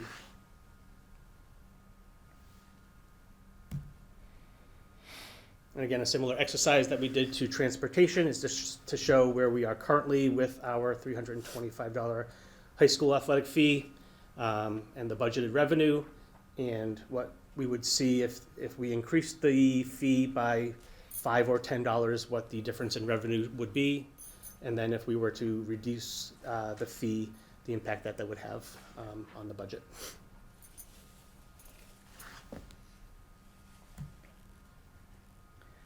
For our middle schools, again, Shrewsbury, we charge $100 per sport fee. For our Mid-Watch leagues who participate in middle school sports, the median is $160 per sport fee. The mean is $155 per sport fee for those who charge a fee. And again, similar exercise, if we were to increase the fee to generate more revenue if needed, you can see on the right-hand side what the difference would be, and then if we were to reduce, what the, again, impact would be. With athletics, some of the kind of inflationary factors that we have to account for each year, certainly the cost of the coaching stipends, and those get negotiated, and we're currently in negotiations with our Shrewsbury Education Association with identifying what the next contract will be with those fees. Bus transportation, again, is a 6% increase year over year, and we have to factor that into travel for our athletic program. Referee fees and things like facility rentals, if we're renting ice time and those sorts of things, all increase. There's inflationary factors for each of those. So music lessons, again, this is a program that is fully funds itself. In 2024, we adjusted the fee to $37 per half hour. You can see here what each of the 30-minute, 45-minute, and 60-minute lessons cost per semester. The fees support 100% of the instructor costs, and parents sign up on a semester basis and agree to pay for the 14-lesson package. And some music fee rates for some similar communities. Shrewsbury, our previous rate was at $30.49 per 30 minutes. The new rate set in FY '24 is $37 per 30 minutes. And you can see what the other communities there charge for their 30, 45, and 60-minute lessons, with the median and mean data down below in orange.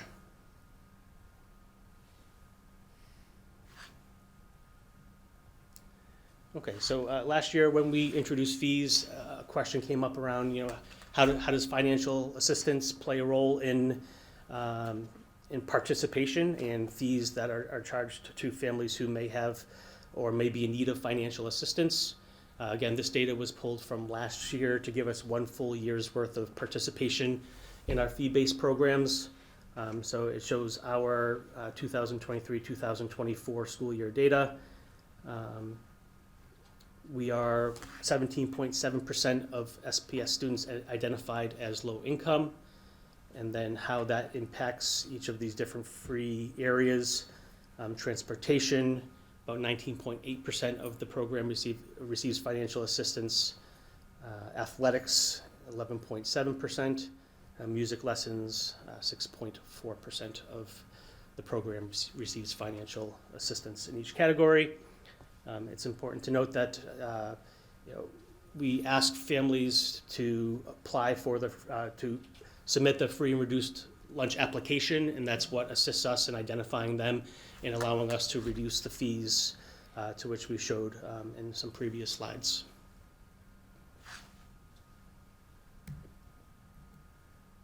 So next steps, we will review and process information provided by District Management Group as part of their Shrewsbury Public Schools financial review.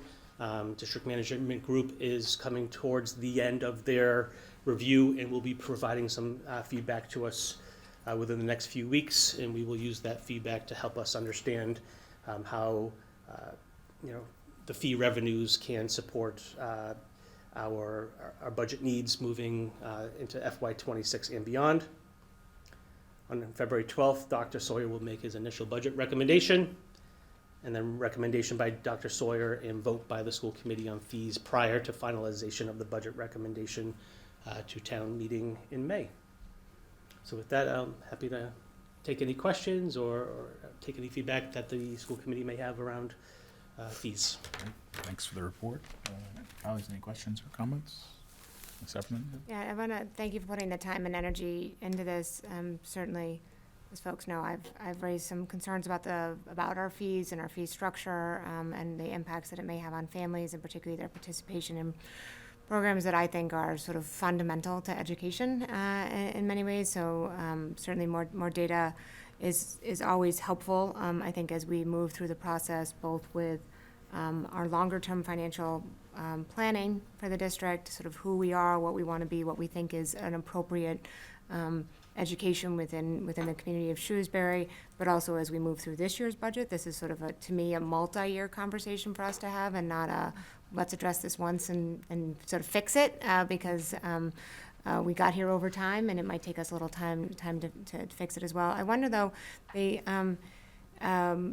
because you've flagged it, one of the music fee to me sits in a slightly different space than the others, because you cannot participate in the music program with an instrument unless you're in an extracurricular paid program, and it does seem to be one in which we have the smallest percentage of students who have a financial need. And there's I had one child who did it for a short period of time. We're not a musically inclined family. However, there's the fee there, and sometimes the rental of the instrument is as well on top of that. Do you know if, and maybe this is something we can look at again over time. I don't intend, nor do I think you were proposing that we figure this out tonight. There's no vote before us right now, but you proposed some other places where one could get private lessons, and comparably, one could say we have a competitive rate for that cost. But other school districts, do they also have a similar plan? If you're in the band in Grafton or in Clinton, do you have to also be in a private lesson? Because there's two different ways to get at this problem. We could just say your lessons need to happen in the school day, which will present a whole other issues for our principals and others. But is that a model that is common across our neighbor districts? It does exist. Okay. So Only in like Wellesley and Sudbury. So those are, I look at it as towns with a little more affluence, the ones that are mentioned. And so when I think about some of our, so I was wondering if you pulled those because they were the only ones that do it, or because they're the only ones you could find data for. they were the ones that we could find data for. Okay. That's correct. And do we think that some of our, in sort of a little bit tighter circle around Shrewsbury or our DART districts or some of the other ones that we tend to compare ourselves to, if they also have a program where the instrument is sort of the extracurricular is required as part of the enrolling in the course? Sure, it's a fair question. I think I'll take some time to look Great. into that a little bit deeper Thank you. for you, but I think that's an excellent question and can give us a little bit more kind of meat on the bone to chew on as we're making some decisions around Right. this. Yeah, I have no doubt we tend to provide really great services at an efficient rate, no matter what we do. And so I have no doubt that our music rate compared to a private class, right, is a great offering. It's more that tie-in where music has always felt a little funny, where you can't be in the program unless you do this other piece. So thank you for putting some data together to help us as we sort of look at this and try to think about what's the right balance to set. Welcome. Yeah, thank you very much for putting the report together. I like that we're getting a jump on this topic early, just to get a view of kind of where we sit in terms of fees. Always good to have that information out to the community. It's typically something we've reviewed towards the end of our budget cycle, but I do like that we've got an early read on kind of where we stand. So, Thank you. thank you very much. Dr. Sawyer, any further comments? I appreciate again the request of the school committee in terms of the budget process this year was to look at this in a little different lens, and that's something that will take some time over the development of the budget.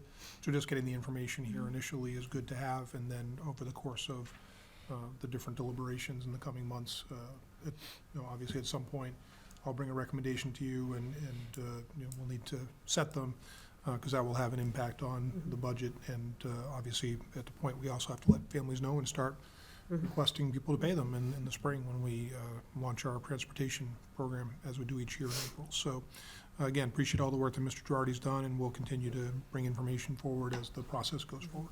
Great. Thanks so much. Thank you. Thank you. Next item on our agenda is under new business. It is an update on the Assabet Valley Collaborative. The state law governing educational collaboratives requires 4 updates each year to member school districts. This is the second update this year. This update is to provide information regarding the approved financial audit of the Assabet Valley Collaborative for fiscal year 2024. And a copy of that audit and annual report is enclosed. With that, I hand it over to Dr. Sawyer for an update. Sure. Again, this is part of the requirements of the state for districts that belong to a collaborative, and for the collaborative itself. The documents in your packet, very short summary is that the collaborative had a very favorable audit from it's done every year, and that's something that as a member of the board of directors representing Shrewsbury, I was present at the audit report from the accountant, and again, we're on solid financial footing as an entity, which is obviously what the news you want to get when you go through that. Beyond that, the report of the collaborative itself illustrates a lot of the different programming that they offer and provide to students from both the member communities as well as non-member communities who pay a higher rate to get access to those programs.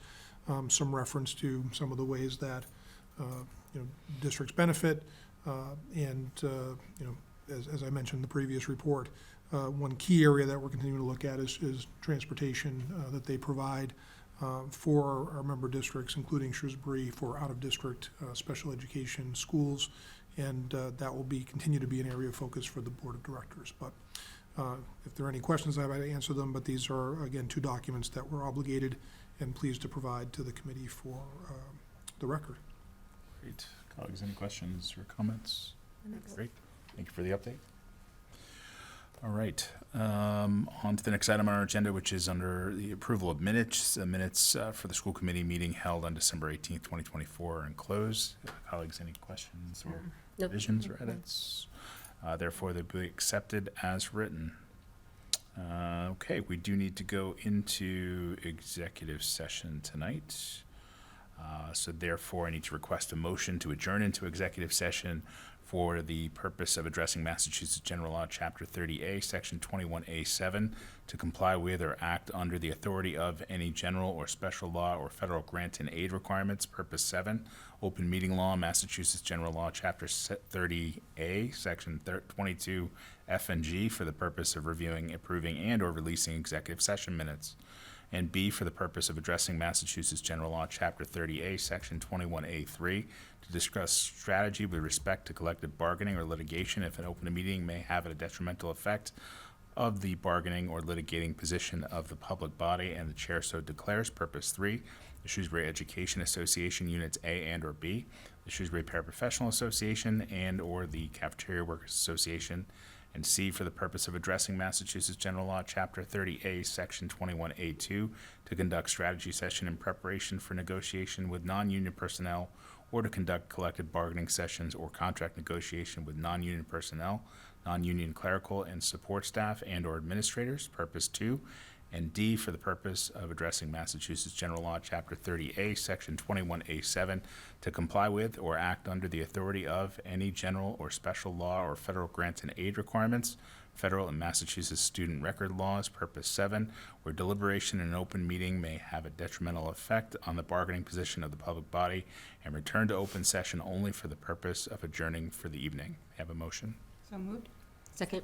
Moved and seconded. Roll call vote is required. Ms. Fritz? Aye. Ms. Boucher? Aye. Ms. Sharifipour? Aye. Ms. Heffernan? Aye. Myself, aye. Thank you and good night.